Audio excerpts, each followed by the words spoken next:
today. Thank you.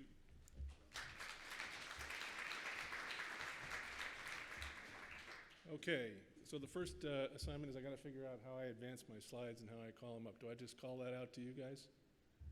Okay, I'll do it that way. There's a slight pause. Well, first I want to say thank you for having me. I'm very pleased and thrilled to be here. I'm going to talk to you for about 30 minutes about aviation generally and share some thoughts about the opportunities and frankly also the challenges that we're going to face over the next 20, 30-ish years, call it 2050. The child on the slide here is meaningful because this person will be a middle-aged person raising kids by the time we get to 2050, so that's why you'll see him and a few other kids as we go through the pitch here today. Let's take the next slide. The way I'm going to do it, I'm going to talk first about just the way the aviation has developed over the preceding decades, because it gives you a good sense. If you're going to talk about the future, it's always helpful for me to just kind of expand my brain and talk about the past a bit and look at the mountain below us before I turn and look at the mountain above us. And then I'm going to talk about the next 20 years. Boeing gets pretty scientific, 5 or 6 significant digits about what the industry will need to meet the needs of our respective customers over that time frame, and show you a little bit of what's probably on the near-term horizon for the passenger experience in that section. And then I'm going to close with some ruminations about, okay, well, go out to 2050, get that kid into his first mortgage, get his first child off to school. What's the world going to see at that time? Let's go next. So we start here, you're looking at, on the right there, that's William Boeing, AKA Bill Boeing, to those of us in the Boeing company. He founded the Boeing company in 2016, and we celebrated our 100th birthday a couple of years back. He is, on this occasion, completing the first international airmail delivery from coming over the incredible distance of Vancouver, British Columbia, all the way down to Seattle. And he has landed on Lake Washington and pushed his airplane ashore next to what was then the Boeing factory, which is now the Museum of Flight, at least the Red Barn part of the Museum of Flight. If you get out to Seattle, we don't have that dock anymore, but the barn that built that airplane that made that flight in 1919 is still there. You'll notice it's not a passenger flight. Why is it not a passenger flight? Well, at this time, people who got on flying machines were considered daredevils. This was a very risky thing to do, and it didn't always end well.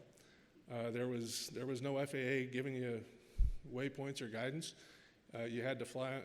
In fact, one of the companies that was mentioned that I've served with in my Boeing career, Jeppesen, was founded by a guy.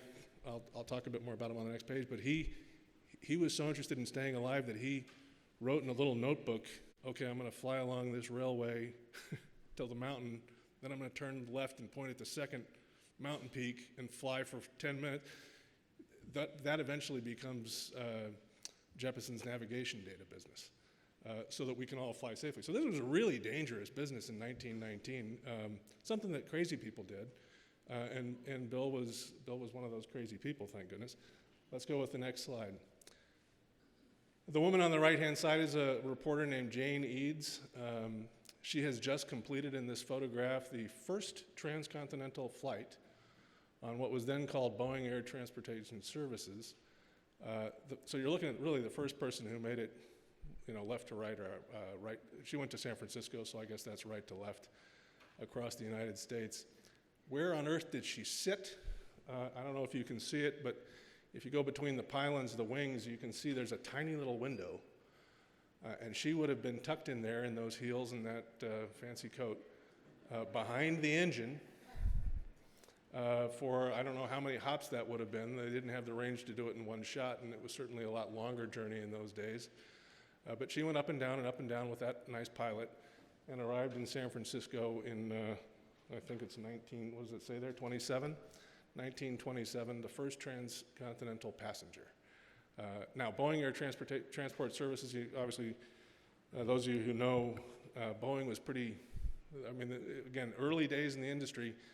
That becomes United Airlines That engine has got a propeller made by Hamilton Standard, which is part of United Technologies and Pratt & Whitney. All these things were part of the Boeing company at the time because nobody else was around to build this stuff, and Bill was a crazy guy, and he wanted to see his industry get off the ground. So that's where the passenger transportation services begin, at least on the Transcon side. Let's go next. About 33 years later, when President Kennedy was fixing to move into the White House, we were serving about 100 million passengers a year globally. That tiny little, way to the left-hand side, tiny little bar, that's 1960. That, when you think about it, really isn't an incredibly long time ago. I mean, that's certainly well within living memory, and it's only 100 million passengers a year. About 27, 28 years later, in 1986, 87, by this time I've joined McKinsey, we went from 100 million passengers a year to 1 billion over those 27 years. 18 years later, now I'm well into my Boeing career, we've made it to 2 billion. 7 years later, we made it to 3 billion. 4 years after that, we made it to 4 billion. 4 billion people a year will get on an airplane, and you can see the distance between billions is getting scarily short. And so that's one of the great things about this industry, and also you'll see as we talk a little bit later, one of the challenges. Let's go next. I have trouble dealing with numbers in billions. Too many zeros, I think. So I divide that all by 365, and what that says is a much more approachable number. That's only 10 million people a day going through all the airports all the way around the world. Still, 10 million is the city of Chicago, getting on and off airplanes, but 10 million people a day is what we have to serve, and that's going to continue to grow. Let's go next. With all of that, and there's a little bit of kind of guesswork going on here, but we think it's certainly not more than 1 in 5 of the people on the planet have ever set foot on an airplane. It might be as little as 1 in 10. And there are some people who can make the argument that it's like 1 in 18. So there's still quite a bit of runway and growth ahead of the industry, both, again, an exciting time and a challenge. Let's go next. We carry by value in air cargo 1/3 of the world's trade by value. That sounds like a big number. When you think about it, it's actually by tonnage about 1 or 2%. So there's still quite a bit of stuff, for those of you in the logistics business, which I understand maybe a few of you are, that can be moved from the slower modes of transit to the faster modes of transit, plenty of room on board. Let's go next.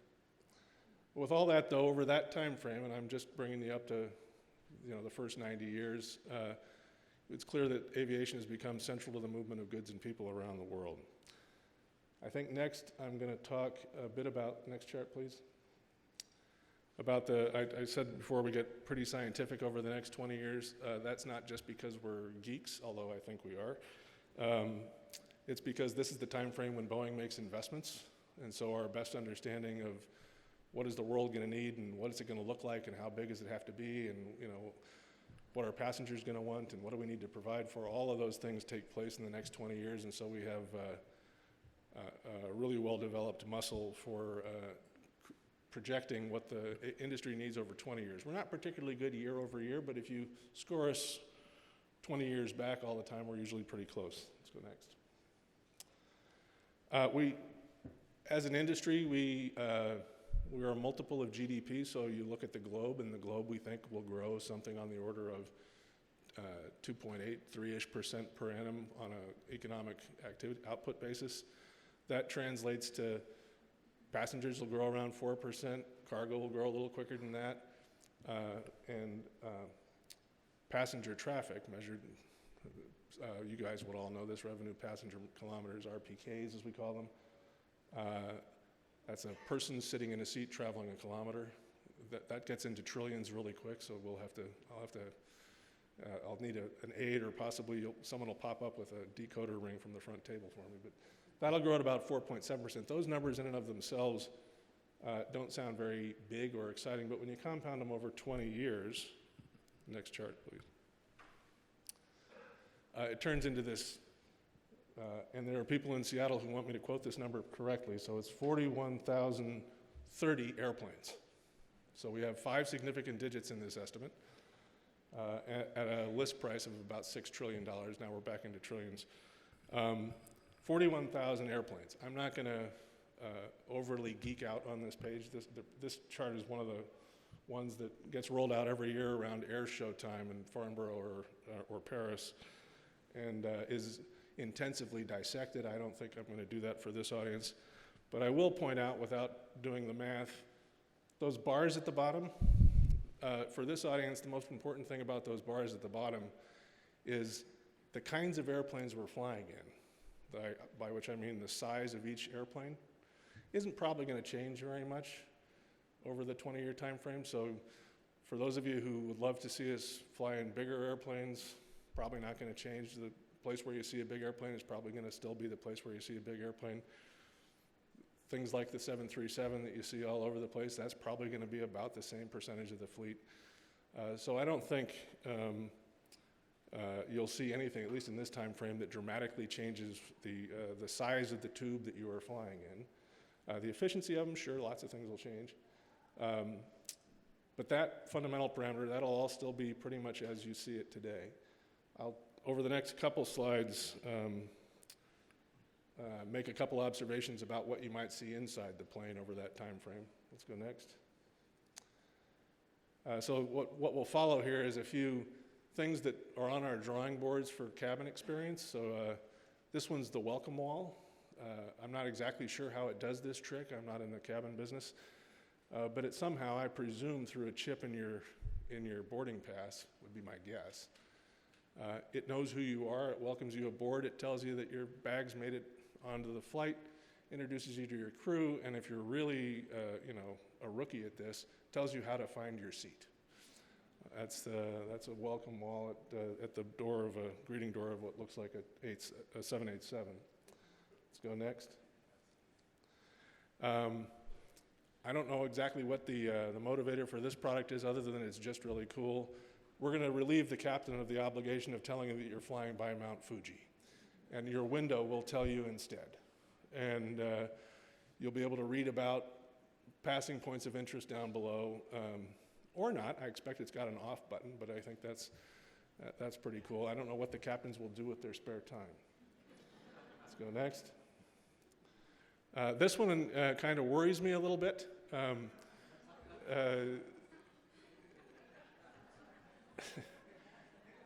How long is that going to take is one of the questions that I would be dying to ask the person who came up with this idea. But I guess what it's appealing to is those of us who are really type A personalities who need to know exactly how long it will be before I can get into that. But at least, the facilities will be nice. Let's go next. I love this one. For those astronomers in the crowd, this isn't just a few points of light up on the ceiling. This is, we must have an astronomy geek somewhere in the Cabin Interiors Center.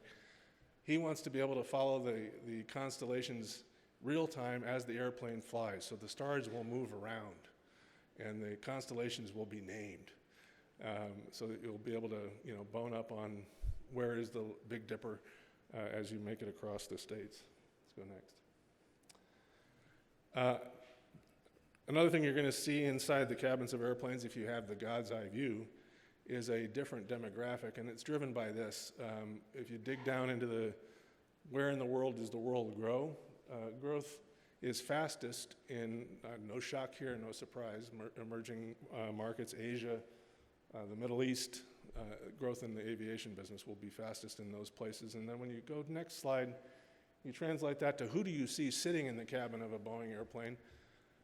And this is actually fun for me because this is really the span of my Boeing career. When I got to Boeing back in 1994, so just a couple years to the left of that left-hand bar, about 2/3 of the traffic, I'm measuring RPKs here, and I hesitate to guess, is it billions or trillions? Billions. About 2/3 of the traffic, passenger traffic, was Americans, North American really, or Europeans, about 2/3. And the bulk of the balance was Japan. Today, or I guess 2016, when this data was cut, we're down to about 1/3 maybe a little bit more, rounding error, but essentially North America and Europe is about a third of global passenger traffic. And heading down, and you can see where the rest of it is coming from. So the cabins will be a little cooler, the pilots will be a little quieter, and the passengers will be a much more diverse group. Let's go next. Now, I'm going to start to dial out and talk about kind of really where do we see it beyond those 20 years, and what are the challenges and the opportunities that we face as an industry and as a manufacturer serving you all. Let's go next, please. So there are more kids here. This is the second kids slide. I have these three countries here. These are the kids who will grow up to be the adults in potentially the three largest countries on the earth and the two of the largest economies on the earth. So that's the world that we're looking forward to. Let's go next.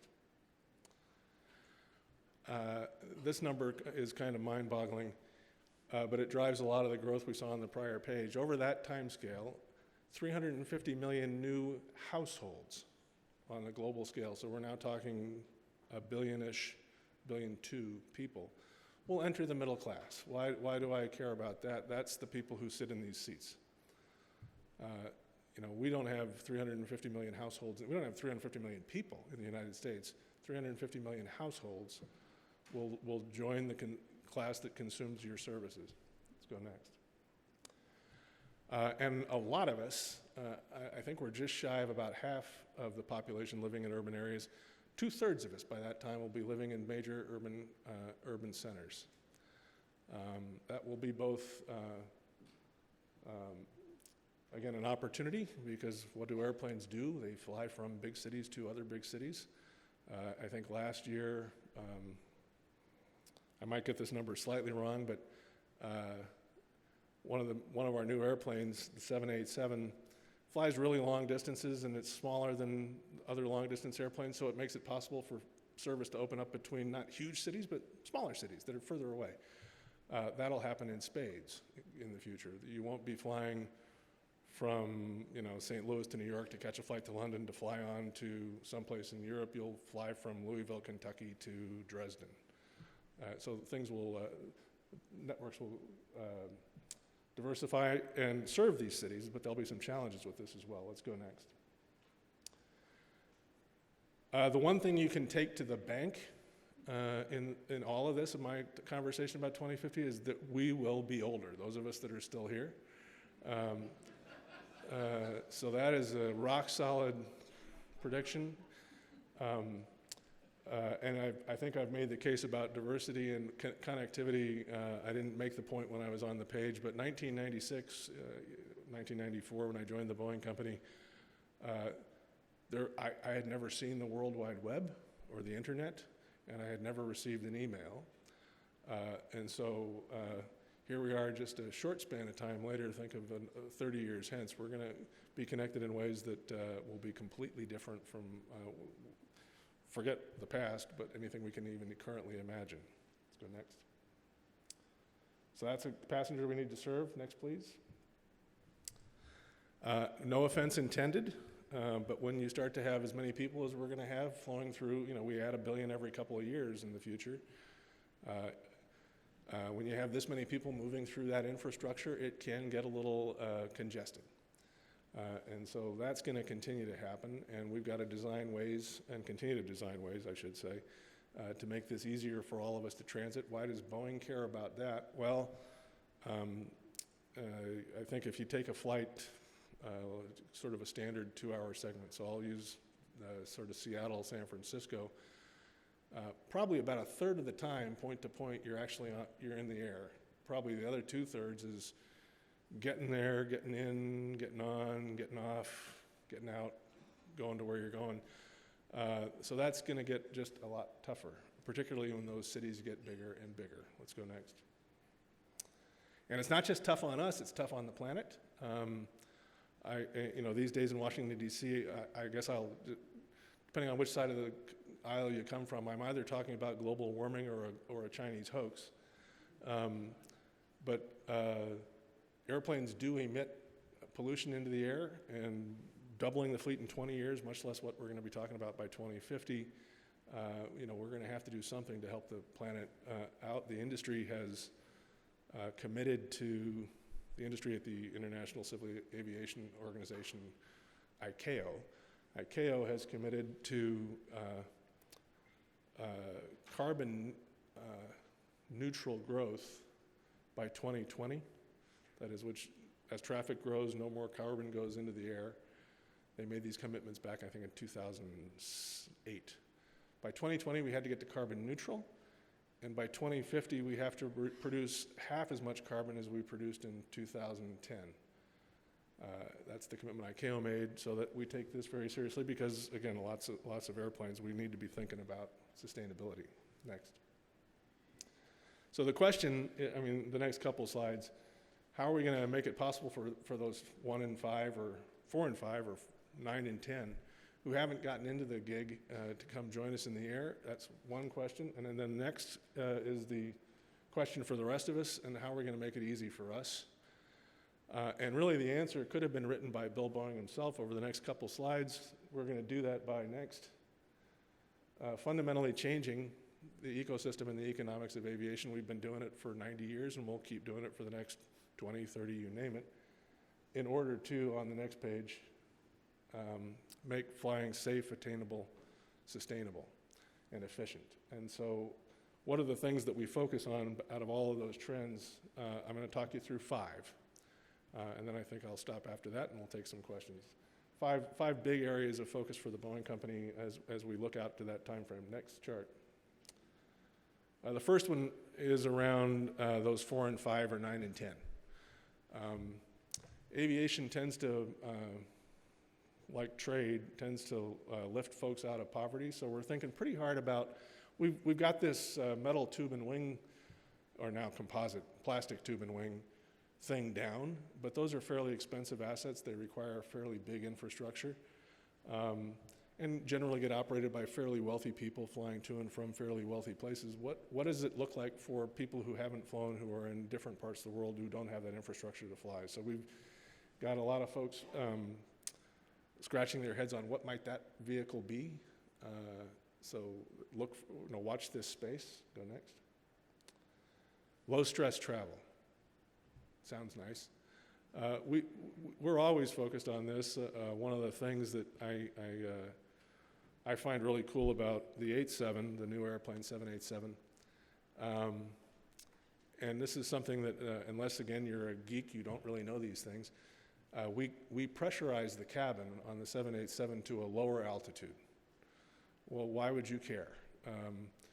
You feel completely different if you've spent 8 hours on an airplane at sort of Denver altitude versus 8 hours on an airplane at kind of Tibet altitude. Your body is fresher, you aren't as dehydrated, your blood is as oxygenated as it would be in Denver. So we spent a little money, that's part of stress, if you don't feel good, that's part of why the travel experience can be rough. But in this scenario, what we're thinking about is the airport knows you. The airport is safe because of the way it watches the way you move. The airport knows where you are. The gate knows how to find you. All of the travel ribbon is connected to where you are and what's happening to you. And we'll talk a bit more in a second on some other things. But that's this kind of general focus here. And we've got folks who stare at we call the travel ribbon to see if we can take some stress out of that for you. Let's go, even down to including telling you where you're going to find your coffee, if that's a stress point for you. That's what that little one on the down lower left is about. Let's go next. Next, please. For those of you who are in these big cities, this sounds sort of George Jetson-y, but we are really focused hard, and you may see from time to time our chairman talks about this almost every chance he gets. There will be robotic vehicles that will transport you over short distances. Think downtown to airport. There'll be air taxis is another word for it. We're working with Uber, Uber on a concept vehicle. We flew in January, not a very pretty thing, not nearly as cool as this, but we flew a vehicle that could carry 500 pounds, 20 miles. So that's a few passengers. That's the beginning of this. There's a long way to go, I personally think, to figure out how to fly these kinds of things safely in the airspace that's also occupied by piloted vehicles. But I don't think I'm a particularly reliable judge of how long it will take to get across that long way technically. If you had told me in 1994 that I would one day be carrying a device with no buttons that acts as my phone, my camera, my calendar, my newspaper, and that it could show, Saturday Night Live videos, I would have thought you were, I almost got profane there, but a little crazy. So I'm not good, as I say, at judging the distance, but my chairman is pretty smart, and he thinks it's a few years away when these things will start. So I think that's pretty fun and pretty disruptive technology. Let's go next. Connectivity and big data. I just made the pitch for my iPhone, but it will only change. I can't.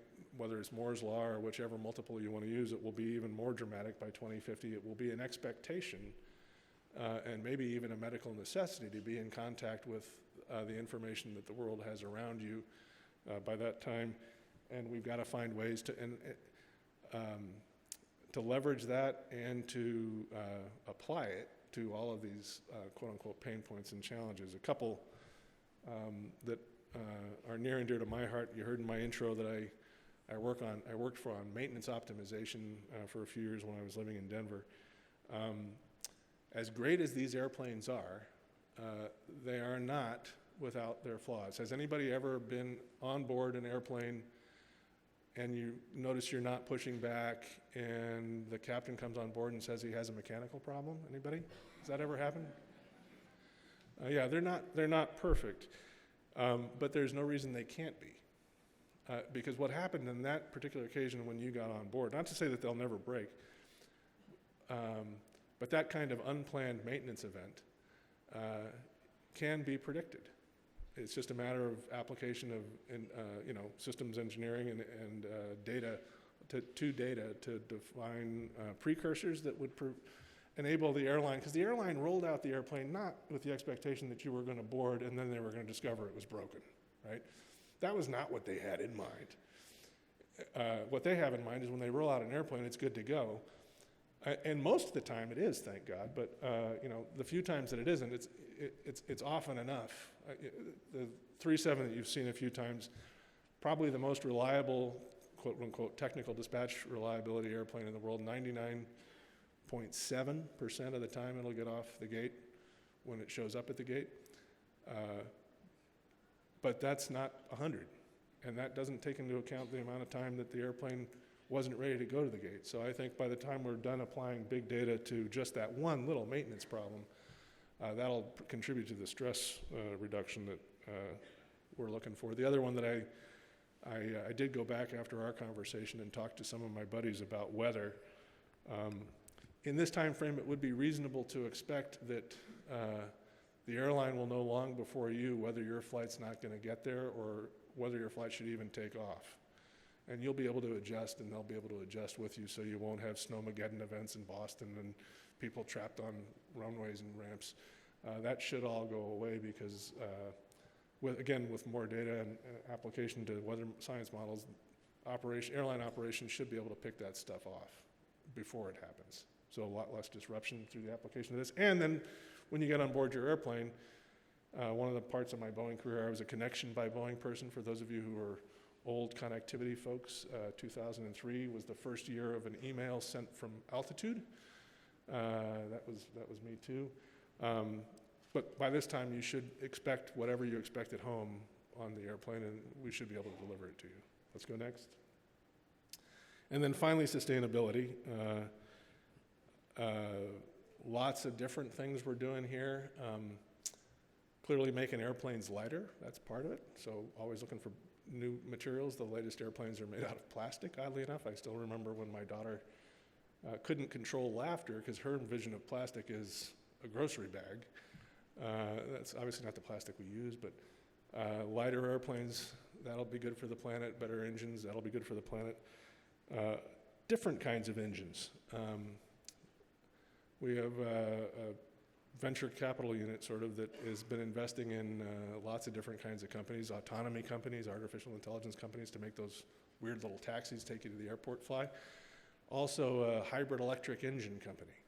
So it may well be that we're not burning fuel, that we're taking off with fuel and then flipping over to a battery and flying on battery power for a while. That'll help the planet. And then my personal favorite that Boeing spends a lot of time on this topic is biofuel. I remember I was working in our commercial airplane business in 2007, which was about the time of Inconvenient Truth, the Al Gore film, or if you prefer, the Chinese propaganda that launched the hoax of global warming.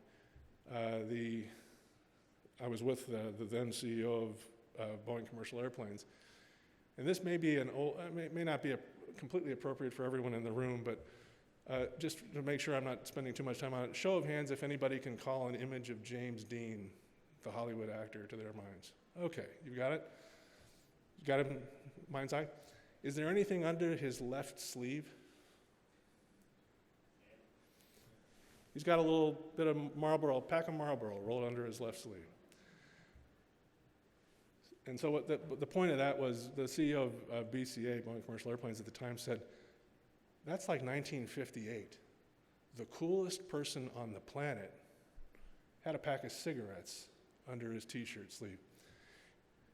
Like the day before, he pointed out, in Paris, it had just been outlawed to smoke in a cafe.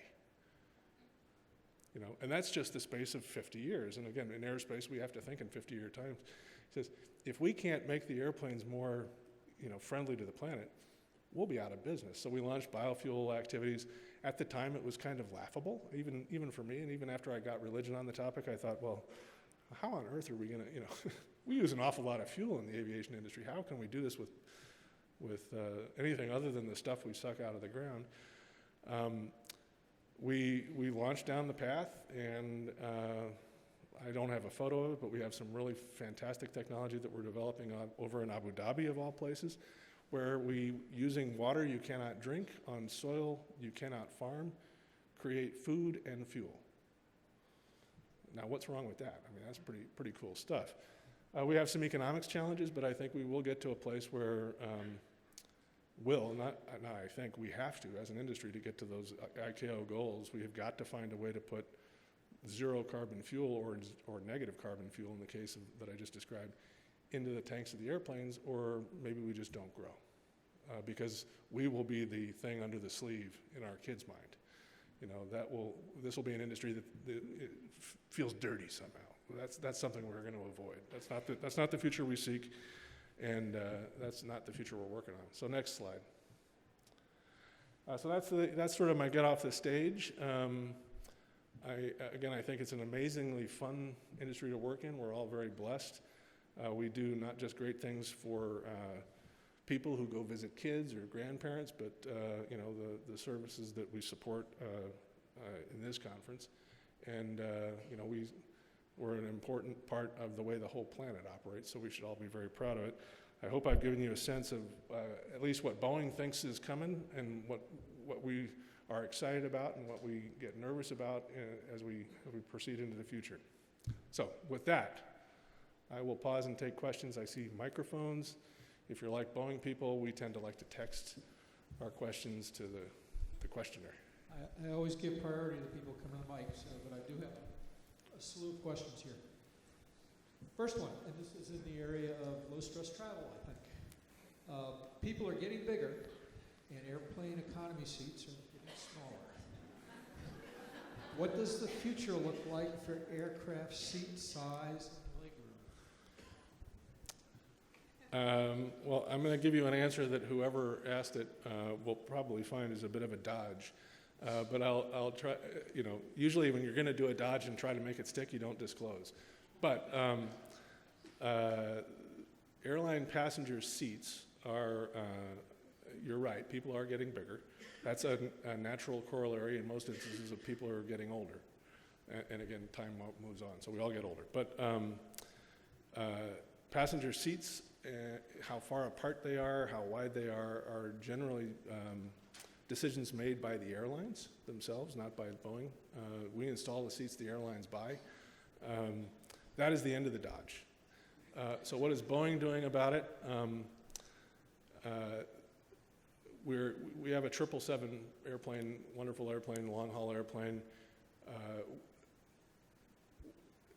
Our customer said we need more seats on the 777. There's two ways to get more seats, more comfortable seats. One is stretch the airplane. The other is make the airplane wider. Well, you can't make an airplane once you've designed it and launched it any wider than it was the day you designed it and launched it.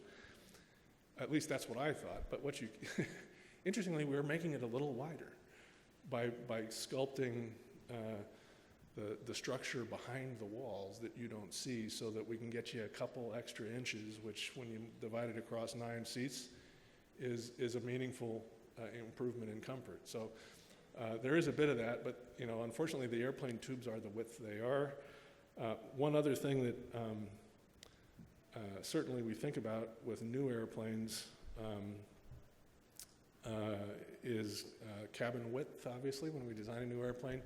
And it is a well understood phenomenon that, particularly when we sit, things are a little wider than they used to be, and that's a big design criteria as we move to next airplanes. Anything else? Next question.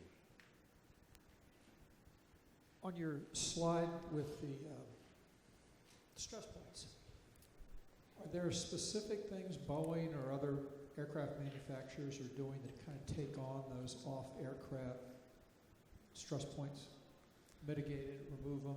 And the second part of that question is, what are the ones, once we take those away, what are new ones that might pop up? Well, I did talk about, and you're talking about the off-aircraft specifically. There's a certain, generally, if you're aircraft manufacturers, I guess the answer would be no, that we have not developed products or provided services that make that part of the ribbon easier. But I am telling you, we're looking at it, and we're trying to find ways to make things flow more smoothly through the airport. I gave you a hint on a few of what those things might be, because it has reached the place where it is now kind of in the interest of the manufacturer that the experience be improved and continuously improved in the face of that rate of addition of people into the system. So I think we're certainly looking at it, but not historically, no. We haven't put too many of those, too much investment into the off-aircraft side of it. We do invest, as I pointed out, really heavily on the while you're flying experience to make that as painless and as stress-free and as pleasant as possible. I talked about the cabin pressurization on the 787. The other one that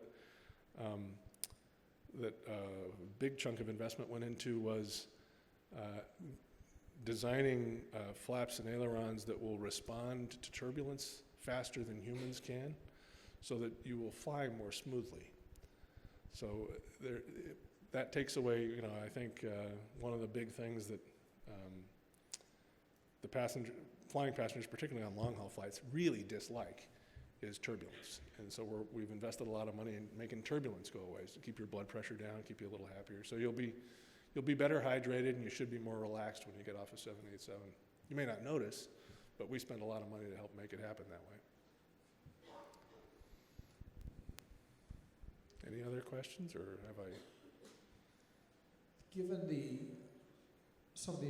there are advances taking place in surface technology, transportation, driverless cars, Yep. High-speed rail. In your slide, kind of addressed kind of that urban short distance. But what do you see a competitive point kind of in the 250-mile, 500-mile range that may affect both passenger as well as freight movement, as the ability to move things faster on the ground and maybe cheaper impacts aircraft industry? So we certainly are sensitive to that. I mean, we talk a lot about it. as a potential disruptor. Whoever asked the question is a ringer. That's an expert kind of question. A lot of traffic, a lot of travel, those revenue passenger kilometers is conducted on flights of 400 miles or less. And so if there were such a thing as a driverless vehicle that was a pleasant experience that you could get in at night and drive over the road to and, hop out at your destination a few hundred miles away, maybe that could change a lot for us. And so that's part of what drives us towards this interest in disruption and interest in autonomy. I think it's interesting. My first day in Boeing, the first meeting I ever went to was about will teleconferencing replace air travel? And the answer has been no. In fact, now I can sit at my desk and I can see people sitting at their desk and we can have a meeting and I still travel. And we still travel as much and as more as ever. And in fact, one could argue that teleconferencing made us more inclined to travel because now you have a personal relationship with that two-dimensional person who you'd like to meet in 3 dimensions. I think, but I do welcome, I think it'll be good for all of us if there's a better way to travel. Boeing doesn't want to chain you to an airplane. I mean, if there's a better way to travel, it will be good for all of us. Boeing might just be part of making that happen. Hey, The question is. let me, yeah. Okay, test. You talked a lot about the growing networks around the world that are, now do you see in the airport infrastructure, do you see that growing at the rate that it needs to? And what's your opinion on how our infrastructure here is in the United States? And I guess lastly, how important do you think these networks are to the United States? Oh boy. Okay, let's see. First question. Generally, the answer to the question is that there is more than adequate investment in airport infrastructure. Tarmac, terminal. That's not been we don't see that as a constraint on growth. It is something that the people who produce the material I shared stare very intently at because that's been a concern of everybody for a long, long time because airports are expensive and it takes a long time to lay a runway, especially in the United States, it seems. But no, it's not an infrastructure constraint that we foresee in the next 20 years. There is a constraint in some parts of the world that we do worry a lot about in terms of their utilization of airspace, and I'm thinking specifically of China. Chinese airspace is controlled by the People's Liberation Army, and therefore it's not the FAA. It's the Army, and so all of that growth in China has to happen with the consent of and through the accommodation of the Chinese Army. And that, they're entirely accommodating people. It's just, they're not always excited about it, but it is happening.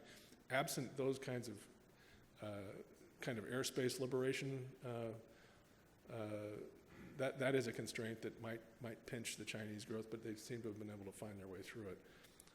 Infrastructure in the United States, again, I think it's adequate to the current growth projections, plus or minus a bit, I think, but more would always be, that would be a wonderful way to de-stress the travel experience. I think the importance of the network, if you're talking within the United States and the U.S. carriers, I leave that to you. This is really what you guys do for a living. But I do think it's a very robust and very strong industry, not just in the United States, but globally. They've done I should say, the airlines have finally broken the code on, because most of them around the world are businesses, and it's been tough to make money in the airline business. The joke, which I'm sure you've heard a million times, is if you want to be a millionaire, start as a billionaire and start an airline. But I think they've even gotten through that, and healthier businesses make for healthier networks. I think we have time for just one quick one, and actually there were 2 questions on this topic. Okay. Supersonic air travel. Going to happen? Yes. It will probably happen first. in a business jet. So if there are any of those aforementioned billionaires in the room, there are some folks who are working hard on supersonic travel for a small platform that would likely turn out, because it's pretty expensive to operate. That's where you're going to see it. In terms of supersonic travel for us, kind of normal non-billionaire people, I'm not that optimistic. And the reason why is not that I don't think it's cool. I would love to do it if I never got a chance to ride on the Concorde.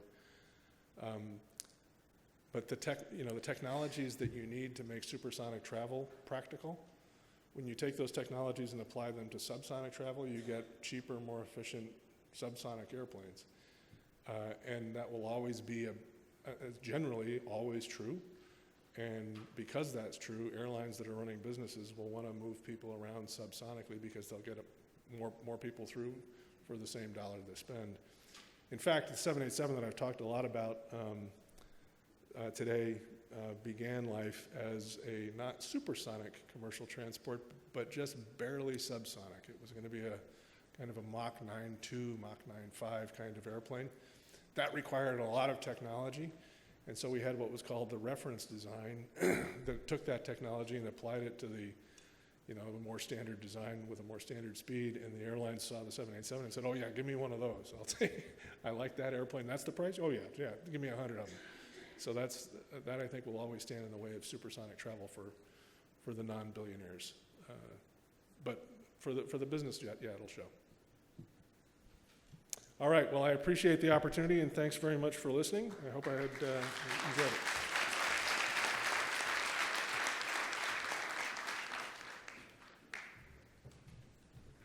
I hope you enjoyed that from Mr. Schwinn.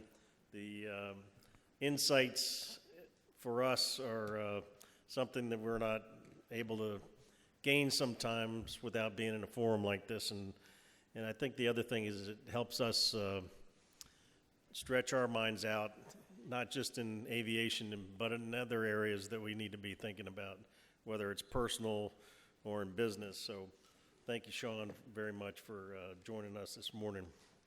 So it's lunchtime here as we finish up in the ballroom. This afternoon, we've got breakout sessions again, and hope you'll all take advantage of those. And then we have a raffle which begins at 3:45 in the exhibit hall, and so we'll start doing that probably more like around 4 o'clock. But there'll be a chance there to mingle and to, I'm assuming we'll have a bar open or something like that. But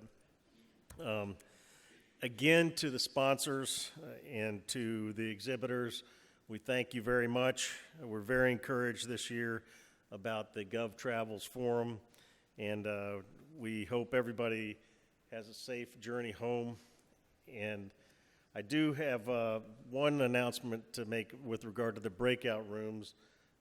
We've listed them in the program, and the locations are incorrect, so you're going to have to really pay attention to the signs and the arrows that are pointing to the correct room. So as you go forward, and we'll have NDTA folks out there helping to direct things. So with that, I hope everybody had a good morning, and let's enjoy lunch and make sure we mingle and get to know each other. Thanks.